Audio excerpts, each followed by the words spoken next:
Kwara State. Yes, Wike, now the Minister of the FCT. And today, you have a support, a strong support for the governor, incumbent governor, Governor Fubara. Can you tell us what has changed?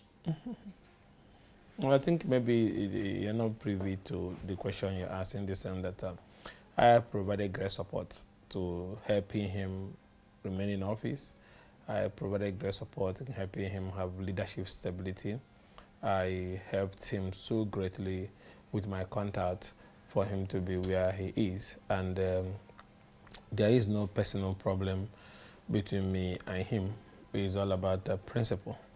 He has started deviating from those principles that brought us together, which over the years he made all of us believe that he was fighting for democracy, rule of law, and sacred principle of governance.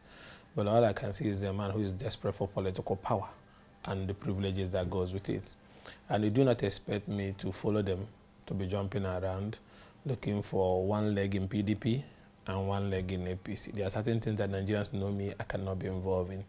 I'm a committed party man and I'm a committed Democrat. And I've asked one question, and I've always asked him, I said, you have a government today. You produce, according to what he said, he bought nomination form for everybody 100%. Then you nominated the House of Assembly candidate, you nominated the entire local government chairman, you nominated even the governor and the deputy governor, you nominated the commissioners, which you saw when they were resigning based on his alleged instructions, and when they went back again and all that. The commissioners never hid the fact that they're loyal to only him and no other person, and to them there's no governor. So you put all the commissioner of finance, accountant general, works, the major things that makes government work. You produce the leadership of the state assembly, the leadership of the local government are gone. You, before you left, which you saw on TV, you awarded multi-billion naira projects, or most of the major projects were awarded to Julius Berger and other companies. Now, this governor actually produced the House of Rep people and the senators. I don't think there's anybody that have had that kind of massive record. So if that is the case, in that case, you own the government 100%. I've asked one question which he has not answered. If you have 100% control of the government, of everything that has to go with government, the privileges, everything, your security men, all of them, they were all returned, then what is it that Fubara did not give you that led to this war, that led to an impeachment being served on him on that day, that led to him being fired at and hot water tank sprayed on him by the police? I want all Nigerians to ask that question, because getting at that question will help us to unravel what this whole madness is all about. What happened? Because even as Waju, with all his political maverick style, doesn't control Lagos 100%. They share it among the key stakeholders you have in the GSC, or what they call that group. But you are the only one. You bought all their nomination form, you bought their pillowcase and their bed, you put the senators, you put the rep, you put the state assembly, you put the local government, you have the commissioner for finance, you have agric, you have works, you have accountant general, you have chairman of board, you have everything, you awarded the project. The soul of the government, you have it.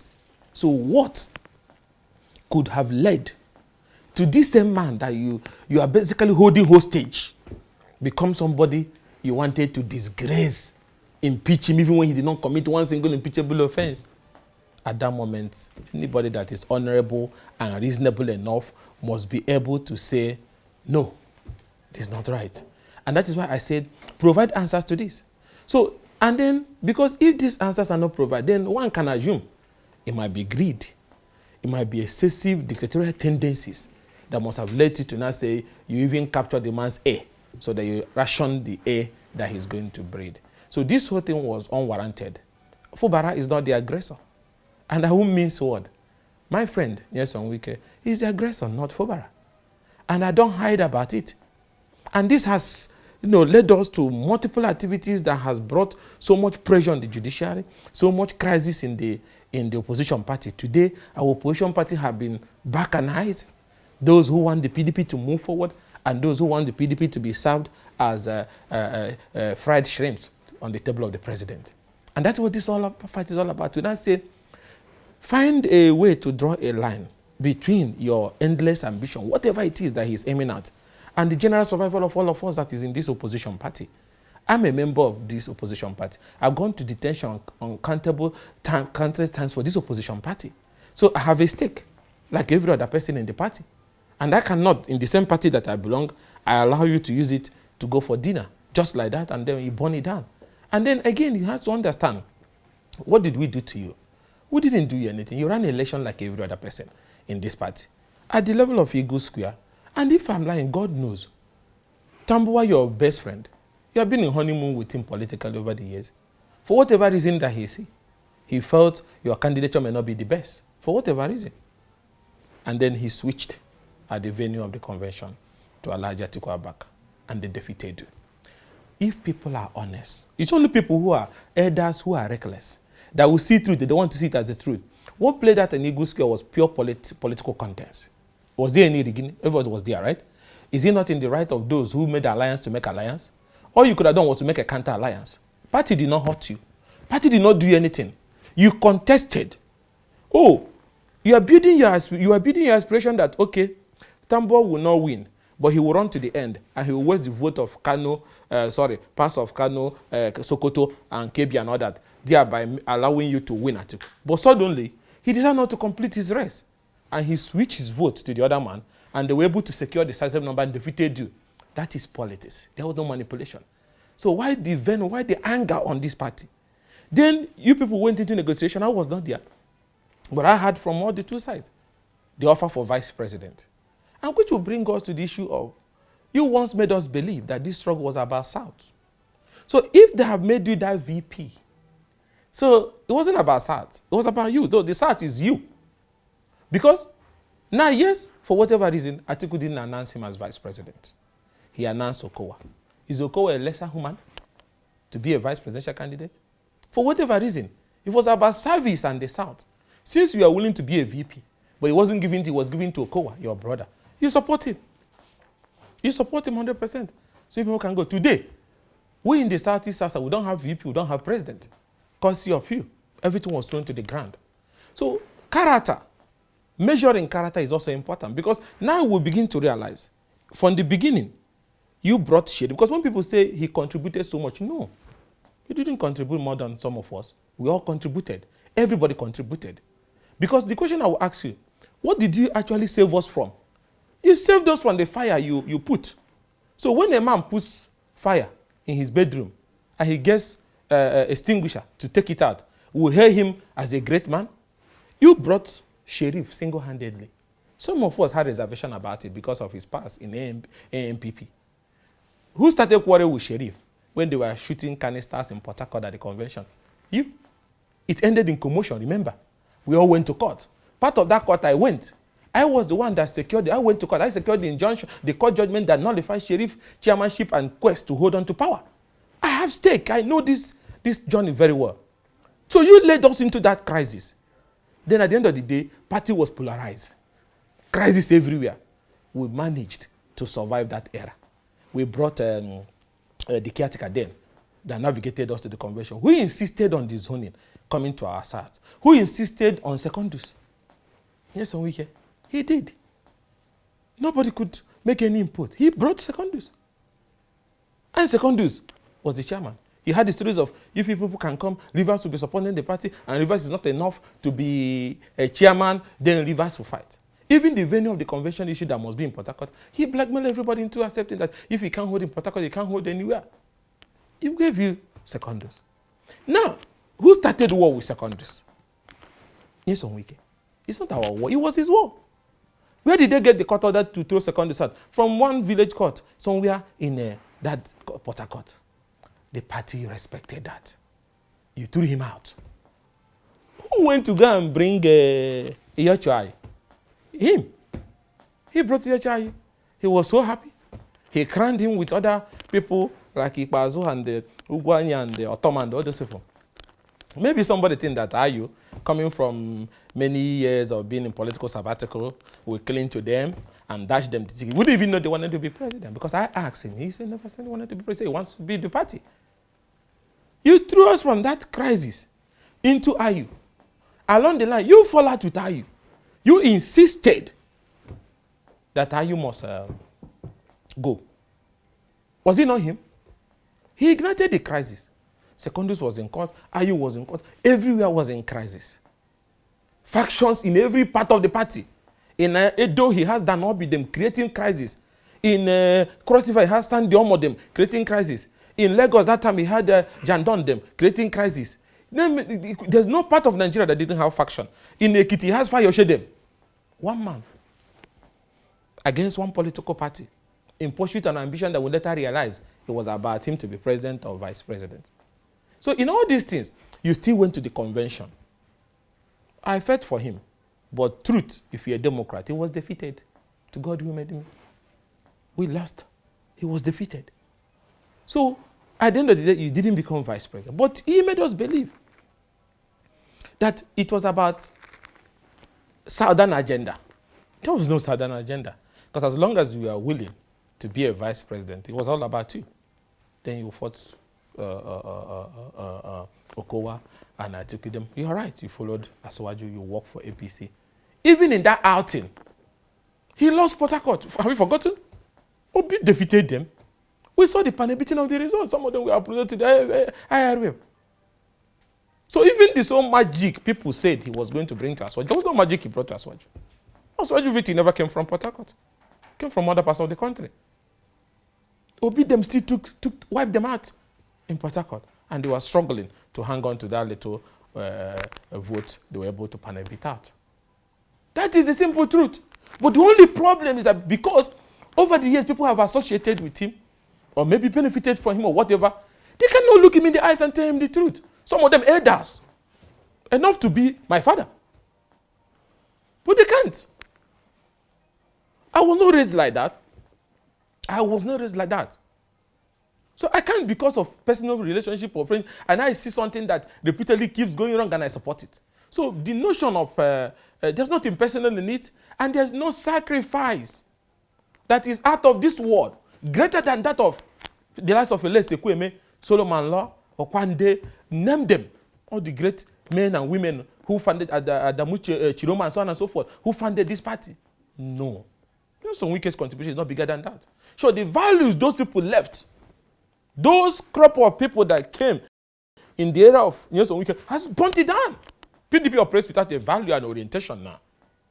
Our generation will not tolerate that.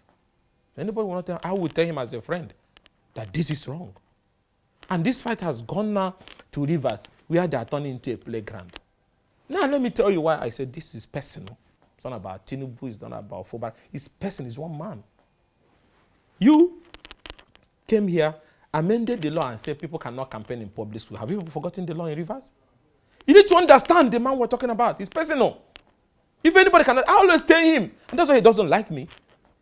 Even in the last days of our relationship, one of the key issues, he doesn't like the way I talk to him because he expects me to worship him like other people. I can't. My father raised me very well. So because I can eat 3 times in a day, consider myself a billionaire. Hold on, but why are you so much interested? So, hold on, let me finish. You amended the law that people cannot campaign. Today, you left office, you suddenly changed the law with these sack lawmakers. You made the law that contractors can be mobilized almost over 50% or thereabout. You left office, you turn around and change the law that it shouldn't be more than 10%. You made the local government law. You conducted that election for 3 years. Then when you're about to leave, you change the local government law that they can remain in office pending whenever. Do you, as a Nigerian, think that is this an improvement in our democracy? Is this the legacy we should leave for our children? This era has been known for, restlessness, commotion, confusion. That is his contribution. He doesn't contribute more than me and other people in the party. And look at the history of everybody that have helped him. Today he's quarreling with Ikenga. I helped him greatly, as anybody. Now, you're not in good terms with Odile. You're not in good terms with Mbata, who was the first person to recommend you to even become a local government chairman. You're not in good terms with the man who sustained you in that government and encouraged you and protected you, Rotimi Amechi. As all these people, you're not in good terms with Omeha. You're not in good terms with Fubara. You're not in good terms with Secondus. You're not in good terms with Alimu the Sheriff. You're not in good terms with Yachua. You're not in good terms with Atiku. You're not in good terms with Okowa. Only those that shine your shoe and sit every evening with you, those are the ones that you'll be in good terms, who sing hallelujah for you. So the point I'm trying to make is that there's nothing so special about Rivers. It is about the personality of the man, that he wants to instill this culture of he can do it the way he likes, he can shake anybody he likes, he can bring commotion anytime he likes, he can do anything he likes, and that nobody can talk to him, nobody can tell him to stop. Our generation will not want that. We will not tolerate that. What he's doing is affecting our party. That is the interest. The fight is there. Is the reason why we're not moving forward here. We have a political party that is dead, led by a man that has no capacity. I have said it many times. We had an agreement and said, some of the governors called me and appealed to me. I said, okay, because we love the party. I said, no problem. We turned our back. They went in their usual way. Bring ex parte injunction that Damagu should remain in office. So you need to understand why it is connected. You can't separate Rivers from the whole thing that is going on. That he should remain in office. After we agreed that they will go by August, so that North Central can take their rightful position. As we're still battling with that, they shifted it to August, September. They obtained an injunction. Even the Rivers list, which is also part of the reason why they want to keep the national chairman. So that national chairman will continue to give them what they want in Rivers. So they will hold the APC structure, hold PDP structure. That is the greatest combination I've ever seen in Nigeria since 1960. No man has done that. But he is pursuing that. Where would that lead him to? You will hold the entire APC structure which Tinubu they have given him against genuine APC member who suffered there. He is struggling for PDP structure. One man, he will put candidate in both ends and he will win. Playing God all the time. So it's not about Rivers, it's about this whole thing is connected because in order to perfect what they are doing in Rivers, they will need to capture Abuja, the soul of our party. And that is why the national leadership of the party looked at a list that is led by members of APC and approved it in the middle of the night as caretaker for our party in Rivers and Cross River and other places. And now you want to throw our governor out who didn't do anything to you. Democracy is about the people. It's about, unless you're saying that Rivers people are foolish people, which I think they are not. So their vote did not count. It was only you. It wasn't only you. One man cannot make democracy. It's government of the people, for the people, and by the people. It's not his property. And if anybody that say he wants Nigeria to move forward sees back and said, because he put Fubara in office, so therefore the key to governance of Rivers should be delivered to him. I ask you, is that improvement in democracy? Is this how New York was built? Is this how London was built? Is this how Dubai was built? That those who finish their term and go, those after them surrenders the key to them. Who did he surrender his own key to? He was the king of all kings. Now it was time for you to step down. You still want to be king even while you are out. And they said the only reason why you should be giving that key to the governance of the state is because he helped him to come to office, because people in Rivers does not matter. They don't exist. They are dummies. You are the only one that owns that state. Were you there? Were you the one who fought for the creation of that state? Odile has ruled that state. Left. Not everything went the way he wanted. Amechi has gone. Omeha has gone. But you will not go. From your own time, there will be, you will create what Aswaju built in Lagos. Even that one has some semblance of democracy with the GSC people that contribute. But this one will be only you. We say it's wrong. I'm a member of the People's Democratic Party. Edo, Rivers, Bayelsa, Delta, Akwa Ibom, they are part of the heartbeat of our party. Any attack there, you'll be rest assured that as a defender of our party interest, I'll be in the front against that person. Sure, the entire opposition family. That's why we're also intervening in Kano, where we believe that it's high time that the president calls his forces to order in Kano before they burn down our democracy with what is happening in Kano. Because we want democracy to survive. We don't want any... The level of hardship and economic pain in the country is so much that any violent uprising from any of these axes can throw this country to uncontrollable crisis.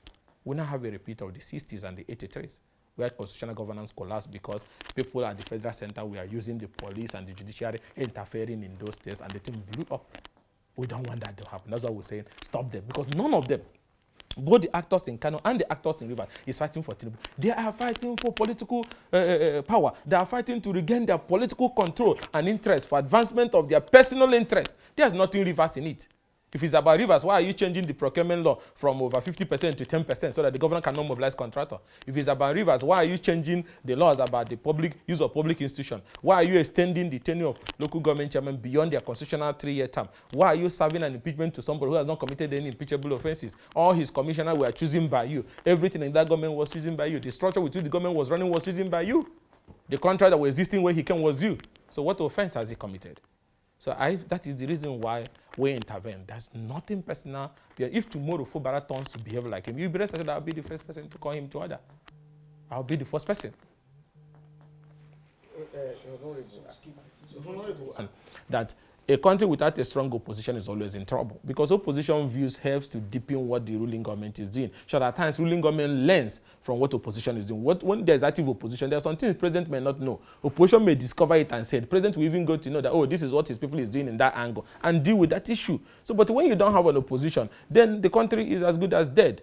And I don't think Aswaju even want a country without opposition, because he rose from the same opposition struggle, building it from AC, single party, to ACN, to the mega alliance that defeated us. And that's why I tell those people who are either scared or sitting on the fence, even the Aswaju you are following will see you less political. What do I mean by that? He will feel that you people are jokers, because when he was in opposition, he damned Obasanjo, he damned Jonathan, he mobilized his people, he built a mega alliance. Then you now is following him, and the only reason and the only way you can get into his political bed is to tell him, okay, let me go and destroy my own party. Let me go and destroy my own party so that you can allow me and I continue. So it makes them political kids. They don't know what they want. You can work for anybody you want. You can make political alliance, but there's what is called dignity in politics, and that dignity has to do with your political party is your political party. You need to build it as an institution.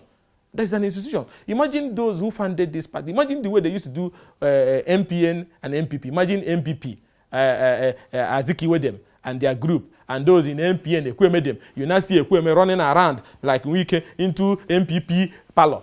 Those people cannot, nobody can do that kind of thing. So I'm asking them, where are they learning this thing they are doing now? Our forefathers never did any of this thing. And like I told you, just imagine MPP leaders, Mbakwe, Jinwo Bododem. You see them as governors. They are running after Ekweme and Shagari every night, telling you that, oh, Shagari is the godsend. He will rule forever, even though I'm an MPP member. They will kick you out of that party. Sure, leaders and owners of that party will slap hell out of you. You can't even come to their meeting. But in this one, they dance that Atlanta. Oh, PDP will bury it. And they come to PDP meeting shamelessly and sit down. And nobody could kick them out of the place. That's one of the things that gets me irritated about them. I said there's nothing that deserve them to be respected, because what they're teaching our children is dangerous. If we're going to bomb political, children that will not learn that kind of style of politics, then democracy and good governance is compromised, and it's not the right thing. And that is why I say we'll continue to push the frontiers to ensure that our party is rescued, reformed, rebuilt, and then be able to use as a platform to set an agenda that can bring competitive policies that will enhance governance in the country. We cannot improve on governance when we have not even improved on party administration, when we don't even have a party, when we don't even have an agenda, when we don't even have political morality. So how can men who doesn't have political morality and agenda be able to give you road and water? Because it's the same principle that guides what they are doing as opposition leaders that will guide what they will do when they capture political power or win political power. So I can assure you that we are not going to relent. There's nothing they can do that can stop our voice. We are growing in strength. Even here where we are, we used to be about 60 of us in the opposition. Now we're even grown past 60 today as I speak to you now, because people are beginning to see reason in what we're saying, that this is not a standard that we should associate with. And more people are coming in, more people are coming in. Before you know it, we're going to hit 100, and we'll continue to push that agenda that opposition must be responsible, must be responsive, and that is the only way to have the opportunity to grow democracy and improve governance.